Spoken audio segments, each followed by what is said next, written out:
Bonjour à tous les amis, on se retrouve aujourd'hui pour une nouvelle vidéo sur Eurodollar, ici sur TradingView. Simplement, hier, j'ai pris deux belles positions. En tout cas, il y a eu un bon money management et une bonne gestion de trade sur ces deux trades ici, et donc je voulais vous en faire part. Alors, au niveau de mon contexte, la première vidéo que je vous ai fait est juste ici, c'était ce trade-là.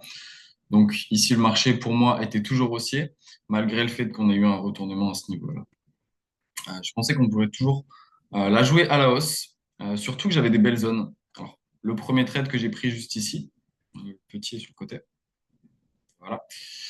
Celui-ci, donc j'avais cette première zone ici qu'on va appeler le 50%, donc ici en 1 heure. Et j'avais aussi du EVG du coup qui était comblé en H1. Donc ça, c'était mes zones. Ensuite, au niveau de l'entrée, donc on a le prix ici qui est dans la session asiatique. 8 heures, on sort. On vient prendre le côté bas du coup de la session asiatique juste un peu avant 10 heures. Le prix nous fait une réaction, donc en prenant le bas de la session asiatique plus ma zone plus le VG, on a une belle réaction qui vient casser ce point haut. Alors c'est vraiment pas flagrant et c'est avec une mèche, c'est vraiment pas une belle cassure, mais on vient quand même le casser. Et surtout, ce qui m'intéressait ici, c'était que le prix avait laissé du FVG. Juste ici en 15. Donc moi, je vais pas vouloir rentrer directement à la cassure comme ça. Là, on a fait un mouvement haussier en se retournant. Je m'attends à un petit retracement pour rentrer en position. Donc, je suis simplement rentré en position ici sur la fin du FVG. À savoir que j'ai pas risqué 1%, j'ai risqué que 0,5. Ok. Pourquoi j'ai fait ça? Tout simplement, donc là, je vous ai dit que j'étais sur des zones en 1 heure. Ok. Si on remonte plus haut dans les unités de temps, type daily, j'avais cette zone ici en fait. Cet autre 50% que je pouvais tracer juste là, qui me donnait du coup une autre zone intéressante. Et c'était une zone daily, non pas H1.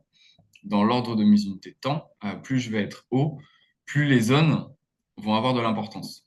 Donc forcément, la zone en daily est plus forte, entre guillemets, que la zone en H1.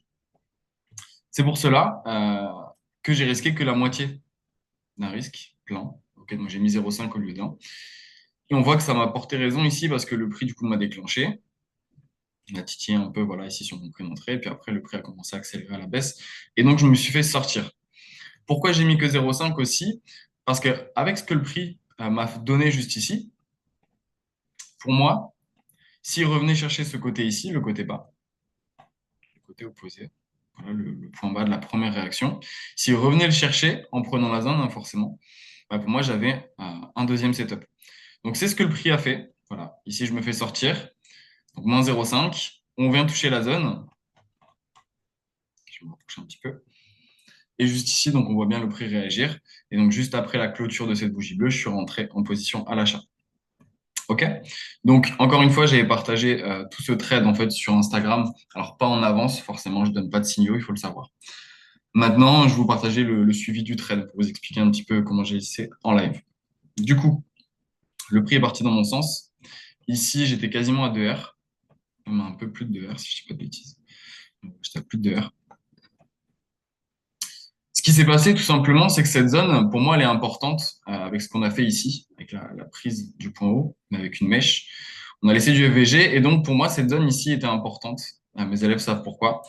Et donc, ayant déjà pris, c'est là où la gestion et le money management sont intéressants, ayant pris une perte à ce niveau-là de moins 0,5, ici, il faut savoir que j'ai re-risqué du coup seulement 0,5. Je m'autorise maximum 1% de perte sur la journée. Ici, j'ai re-risqué 0,5. À ce moment-là, j'étais à 2R sur MetaTrader. Je n'étais pas à 2,3R, j'étais à 2R, pile sur MT4. Ce que j'ai fait, c'est que j'ai close 50% de mon trade. Pourquoi? Alors, premièrement, je suis sur une zone où le prix il peut réagir. Et on le voit bien, on a eu une belle réaction avec une grosse mèche là. Okay, donc, c'est dangereux. À savoir que j'avais déjà mis mon SL à break-even sous ce point bas, sous la petite mèche ici. Donc, je ne risquais plus rien. Maintenant, j'avais déjà encaissé une perte. Et donc, ici, j'étais à 1% de gain. Ce que j'ai fait, du coup, c'est que j'ai coupé la moitié, j'ai pris 0,5. Ce qui fait que sur mon compte, je suis revenu à 0. Donc, j'ai rien gagné, mais surtout, j'ai rien perdu, alors qu'au départ, ma journée était perdante. Et j'avais encore la moitié. Du coup, j'avais risqué 0,5%, j'ai coupé une moitié. Donc, il me restait à 0,25% qui tournait sur ce trade, au cas où justement le prix s'envolait et décollait comme je l'avais prévu à la base. Ok. Malheureusement, on voit que le prix du coup s'est vite retourné après et on est allé chercher du coup le break-even de ce qui restait sur la position. Donc malheureusement, je me suis fait sortir. Cette nuit, on voit que le prix est reparti un tout petit peu plus haut avant de se retourner juste ici. Donc voilà, la gestion de mon trade, clairement, m'a sauvé la journée.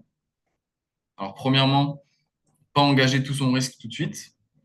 Vraiment, on va risquer 1% sur notre trade lorsqu'on est sur des belles zones et que surtout l'entrée nous plaît à 100%. Si on est un peu hésitant de par ce que le prix nous montre, je vous conseille de risquer un demi-risque. C'est bon. Donc, premièrement, cela, je l'ai fait aussi parce que ça me plaisait pas et surtout parce que je pouvais rentrer après. Donc, c'est ce que j'ai fait. J'ai réengagé du coup les 0,5% au cas où si je prenais ma perte, ça me faisait 1% max sur la journée. Et surtout ici, ce qui a été très intelligent, ça a été la belle clôture partielle. Pas au milieu de n'importe où. Généralement, je vais pas faire une clôture partielle à 2 R. Ok, je vais attendre minimum 3 R pour prendre des profits, que ce soit total ou même partiel, hein. Mais là, en fait, la zone et surtout mon contexte, qui disait que j'avais déjà une perte, m'ont poussé à prendre des profits. Ok, le reste était à break-even, donc je risquais plus rien. Dommage, le prix s'est pas envolé. Ça aurait pu donner voilà, de la perf en plus. Malheureusement, ici, je me fais sortir. Je suis content. Je finis la journée à zéro alors que de base, j'étais en perte. Sachant que voilà, SL et ici, au final, ça finit à break-even. Il n'y a que le partiel qui vient me sauver. Ok. Donc voilà, encore une fois, j'avais partagé tout ça sur Instagram en direct quand je prenais le trade. J'ai fait un petit sondage avec vous sur Insta. Vous m'avez dit que du coup, euh, Telegram serait bien pour un groupe où on peut échanger ou directement je peux vous partager. Pas mes trades en live, parce que forcément, je ne vais pas mettre de messages ou de stories juste avant de prendre le trade, bien évidemment. Maintenant, je vous tiens au courant justement de la gestion et comment mes trades se passent, comment j'agis en fonction de ce que le prix me donne.